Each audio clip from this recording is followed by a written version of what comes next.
Welcome to another edition of Labor Vision Podcast. I'm your host, James Dennis. Labor Vision and American Workers First presents 2020 Vision for Labor. Don't forget that to like, subscribe, and share this. We need everybody to see this.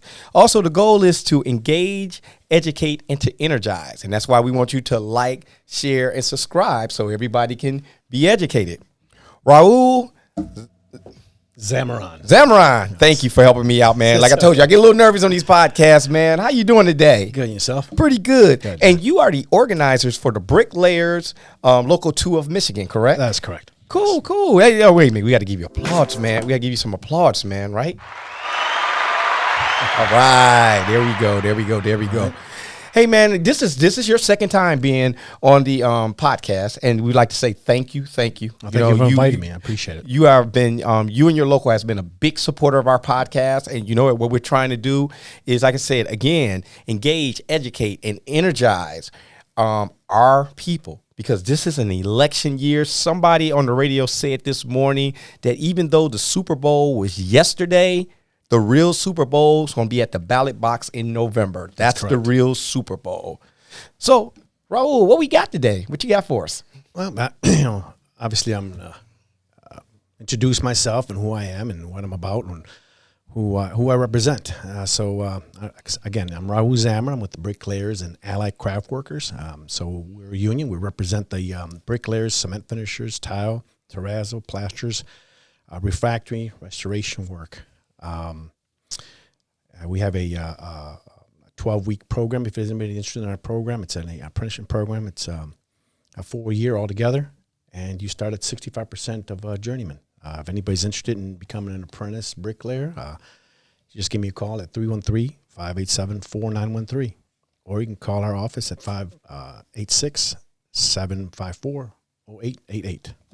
Wow, this podcast is not only going to give people information, you're helping people to get a career. That's correct. Because let's be really clear about this. This isn't just hey, I'm laying some bricks somewhere. This is a bona fide career that you can raise your family on. You can buy your house. You can buy your car. You can put some retirement money away. You can do all of that with this. This is a career. Correct. So that's the great thing. And, man, I'm going to tell you something. When I toured your facilities the last time we did a podcast, I'm going to tell y'all, it is state-of-the-art. Great stuff. I mean, I sat there and I could just feel the energy, as I, walk through there. Like, man, I actually want to be like, you got any night classes so I can come here and learn this? Yeah. But I don't want to interfere with you guys' trade. So I don't have a problem paying you guys to come do your work because that is your trade. Right. So what's up? What's going on, my brother? No, just like I said, we're just to introduce our union and talk about unions in general. Okay. I mean, what unions do for you. Obviously, it's important. People sometimes don't realize that. They think that all the laws that we have in place, all the labor laws are just we take it for granted. And if we don't fight for these rights, we're going to lose these rights. Absolutely. Now, are you guys familiar with the Proact? Proact. Yeah, the Proact it is, and you know what? I should have it here. It's in the house right now, and one of the things that it's able to do is it's putting teeth into organizing. And it might be something that we're getting ready to do another podcast on that coming up soon, or it may even be out by the time this one is released. So just stay tuned for that. But it is called the Proact. And what the Proact does is it makes it where it's illegal for companies to have captive audience meetings. Companies have to do first contracts. If the company decides not to do first contracts, we're not going to bargain. We're just going to be just terrible about it. According to the Proact, they have to go through mediation, which is pretty good. Right. The other thing is people that get fired because they're trying to form a union, they can take legal action against those companies, which they can't do now. Which is against the law. Yeah, so it's a lot. It's a lot going on. To join union. So we got something going on with the Proact. So just stay tuned, and you guys stay tuned as well, because we're going to have a couple of podcasts on the Proact coming up soon. How's the employment now for the bricklayers? Well, we're still looking right now. It's winter time, so it slows down a little bit. I mean, still our workers are steady working. We're not putting new people on, but we will be this month. Okay. There's several companies that have major, good-sized projects that will be putting people to work, and we are looking. to put more to increase our numbers. And the past 3 years, our numbers have increased. So we expect that trend to continue. Wow, that is pretty cool. Now, when I was out there before, I saw students going through the school. Do you have anybody going through the school at this time, or has that slowed down as well? Our classes will start February 10th. Okay. So next week. The classes are 3 weeks, 3 months long. It's 12 weeks long, actually. So the intent is when they start now, they finish at springtime, they'll be ready to go. So that group that I saw last year, they're out and out doing. They're out doing work. That's correct. Wow, because I mean, it's amazing the work that they were doing. You know, the classes, they were getting their hands dirty. Yeah. It wasn't just like sitting around writing a book. The majority is hands on. There is some classroom work, and it's important that they get the classroom work, and they also have safety classes and blueprint reading. But the majority is hands on. We want to prepare our apprentices. So when they go out in the field, they have an idea of what they're doing. So they're not going to be professionals, obviously, but they're going to have at least a comprehension of what the job entails. So that way they can begin their apprenticeship program, and that's when their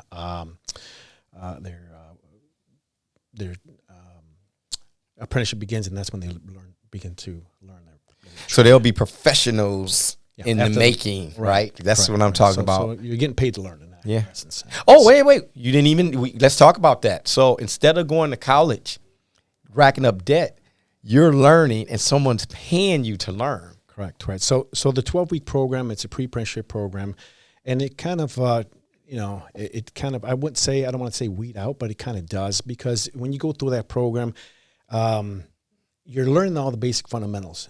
Okay. And if you finish those 12 weeks and you, or sometime during the 12 weeks decided this is not what I want to do. Okay. So it lets you, it prepares you properly, and it teaches you that, what we're all about.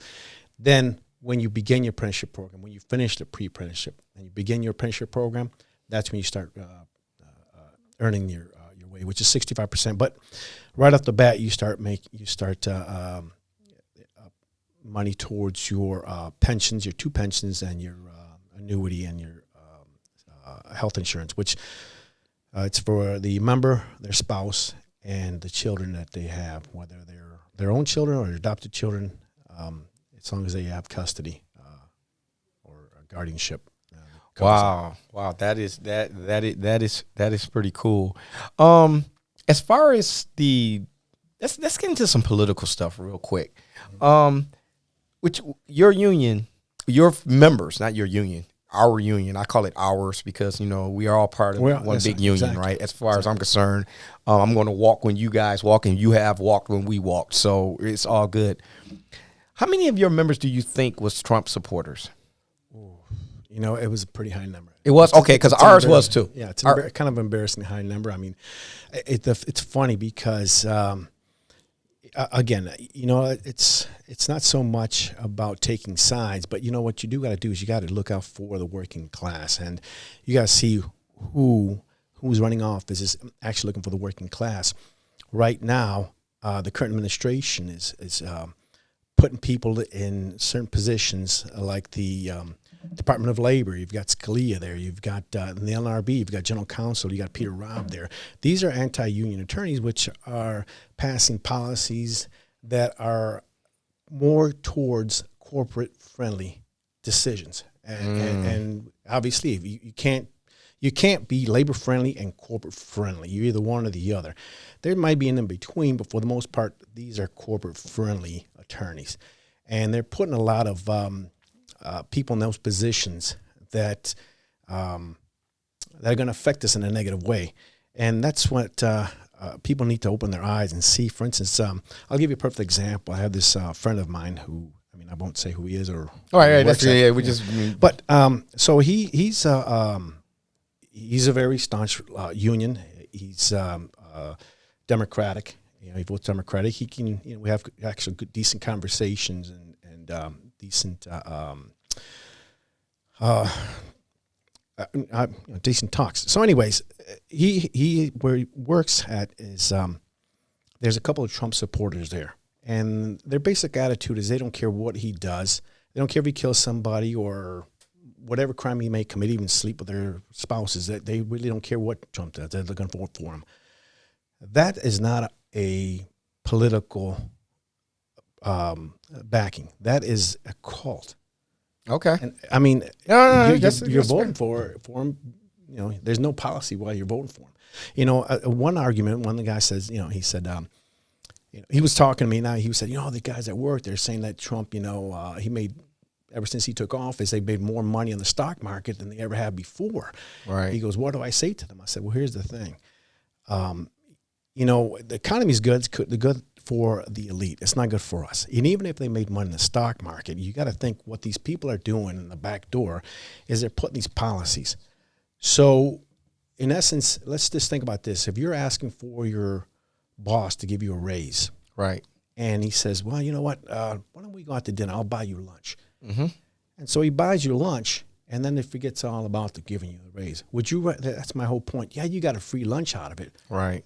But your long term, you're not getting anything out of it. So in other words, so if you're making money in the stock market, but they're passing laws so that long term you're making less money and you're getting less benefits, right? You're not winning. You know, that little bit of money that you're making is just like that little bit of lunch that he bought for you. It's not worth the long term.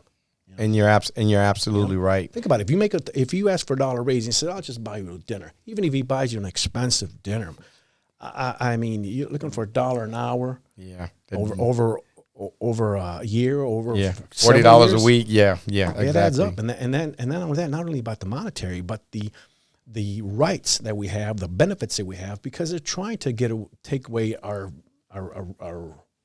labor rights, yep. Our workforce rights. Yes, such as you know, they want to take the right to strike.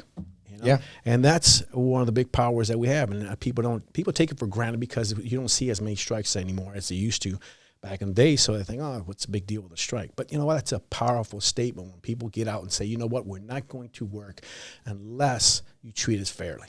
So how did the UAW strike that we just had, how did that affect your members? Did they see the benefit of that? Did that, you know, make them go, ooh, wow, did they get excited? We did get excited. It's important because you want to see that activity by union members. You want to see people stand up for their rights. It gives you, you know, even if you don't gain anything monetarily because you're not part of the union, it gives you pride. And it sets an example to all the other smaller unions. You know, if they fall, we're all going to fall. Right. Right. They lose their rights. What makes you think the UAW, which is a powerful union, yep, if they lose their rights, what makes you think that you're going to survive? And you know what? When I was out there walking with them, it just really felt good because my sister's a UAW member. My father's a retired UAW member. And actually, when I got on the line, because my father and his brother, I think they were a year apart. My uncle's no longer with us, but he was a big committee man there, and he used to negotiate the contracts. And when I was on the line, they was like, Artie Dennis, yeah. And dude, it really felt good that I didn't necessarily go into this labor stuff because my uncle and my father was involved. It just kind of, the cards was dealt that way, but it really, really felt good to see that part of the shoulders that I was standing on was my uncle and them, my father, you know, my sister's doing it now. We're all involved in it. So their victory for me personally was really a great victory. It was, man, I was excited when I saw what their contract went in entailed. Right. Even if you think it's not that great of a deal. Some people say, I don't think they got a great deal. You know what? They still fought for it. Yes. I mean, you can't just sit back and say, well, we're not going to win. We're not going to get anything. Let's just take it. You know, when you have that attitude, especially right now, when supposedly the economy is so good and things are great.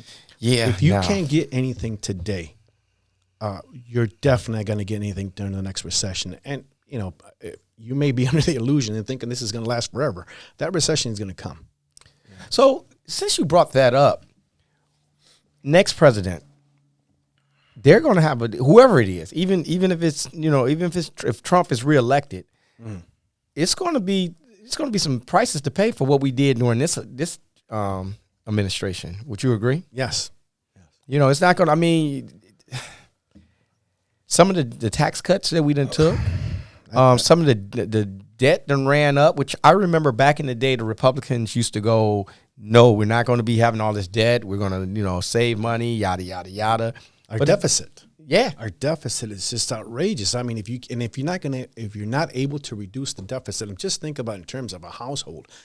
If times are good and you keep racking up debt, what's going to happen when times go bad? Right. How are you going to pay for that? If you can barely make your payments now, how are you going to be able to make your payments when your hours get cut? Exactly. Maybe you're working all the overtime now, and you think, I'm making all this money. I can spend as much as I want.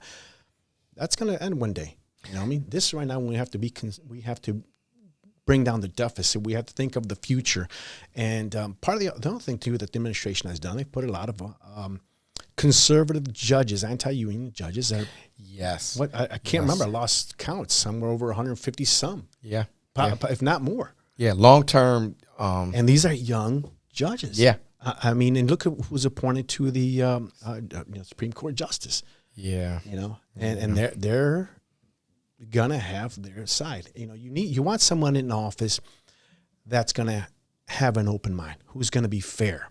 And it doesn't seem to be, to me, it doesn't seem that who they've put in the Supreme Court judge, the last two, are going to be open-minded. I think they're partial, and they're going to make their decisions based on who put him there, and Trump and the administration put him there, so they're going to be loyal to them. And that shouldn't be that. When you're appointed to a position of that magnitude, you should review and analyze the facts, just like what happened right now with the impeachment. I mean, the fact that they didn't have any witnesses, that they didn't have any evidence presented. I mean, if it was a local case in my community, and I was a juror, I don't care if that was my best friend, I still want to see the evidence. If not for the fact that we got to be fair, at least for the fact that, I want to clear him. I believe he's innocent, so I want to clear him, so I want to see the evidence. Yeah, that man, you know what? Real talk, I'm kind of saddened by this. It says a president's. But you know what?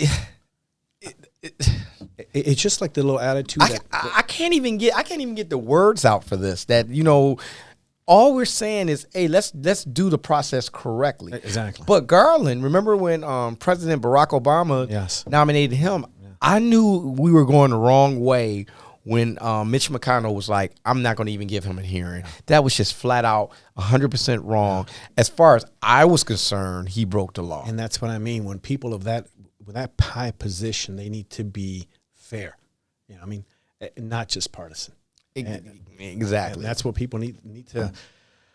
They need to do a little bit of research, and it's not that difficult. It's out there. Right. Right. That's what's cool about the internet. Got all the information is right there on the internet. What's your webpage for the Bricklayers, man? It's bricklayers.org. Okay, bricklayers.org. Go and visit their webpage and check out some of the stuff that they got going on. Now, here's something else I want to bring up, because we didn't bring this up the last time we were together on a podcast, and you're definitely invited back. I'm going on. Raul's got to come back. All right. So here's the thing. You are a part of, what do you want to call it? A trade council? Is it the Wayne County Trade Lines? Yeah, and are you a part of anybody else's? Sometimes I participate in the Macomb County. Okay, cool. And what do those councils do so that our listeners know? So we gather and we discuss different job sites and what's going on, the political, a little bit of the political events, some community events as well, because the union does get involved with community events. It's important, that we try to uplift our community. Okay. People think that the union is just for their members. We're not just for our members, because if you see all the laws that are in place, the labor laws, somebody had to fight for these labor laws. Now, I'm not saying necessarily it was us personally, right? But the people that founded the unions decided, hey, if you think about what the word union is, people unionize together, workforce for a common goal, right? And that's to make the working conditions and the labor workforce improved, right? Whether it's in benefits, whether it's in safety, whether it's in salary or long term, such as retirement. This is something that we fought for, and we continue to fight for. And even if it seems like a lot of times, some of our members say, "Well, you guys do nothing. You guys have a gravy job." It's a lot of pain in the butt. Really, it is. But it's a purpose. Yeah, there's a purpose to it, and you have to have a passion, and you have to motivate yourself. This is the right thing to do. We're working for the working class.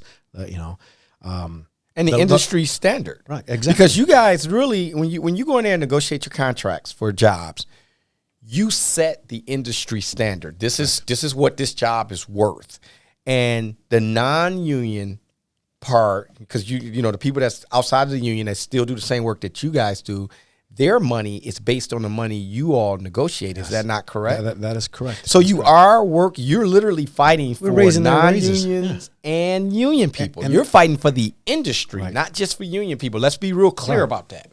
Because the laws that were passed they're not discriminatory. They're not, or these laws are passed because a union fought for these laws, such as time and a half, 40-hour work with the weekend. If you enjoy your weekend, just shake the hand of your union member and say, hey, thank you for that, because that's looking out weekends. Exactly. Yeah. So we fought for that, and that benefits the entire population. It just doesn't benefit just the union workers. And that is true. We set the area standards as far as wages and benefits, so the non-union has to compete or has to make, because they need to compete for the workforce. So they want to have a comparable workforce. So they need to raise their prices and their wages. And it's no coincidence that when you go in places where there is a low density of union and have lower wages, because there's no one to set the standard, or the standard's just not as high. The more union density, the greater we are. Just think about someone has your back. The more people that have your back, the better you are. All righty. So, hey, I got one last question for you right, before we get out of here, because the time is clicking. We got to get going. That's right. What is your 2020 vision for labor? For labor, I see for this year, I see very positive. Actually, I see very positive for the next couple of years. We have a couple of projects coming up, like the train station, all the projects downtown. Okay. So, we are, like I said earlier, our membership has increased in the past 3 years, and we expect that trend to continue. Things are going to be good here in Michigan for a while, because these jobs are already in the books. So I don't know as far as the nation when the recession is going to get here or not, but I think we're going to be okay for a couple of years. I think we're a little bit behind the nation.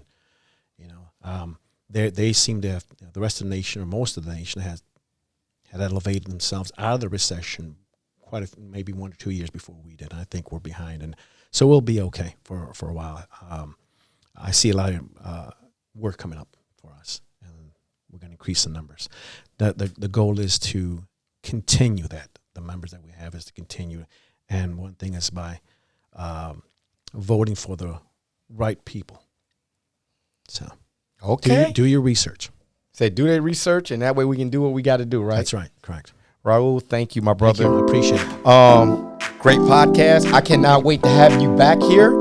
And hey, Charles Daniels, president of CWA Local 4123. He will be back with us next time. And like I said, we're going to be doing the Proact next time. And hey, don't forget to like, share, subscribe. And I'm your host, James Dennis. And we are out of here. Thank you. Have a great one now. Peace out.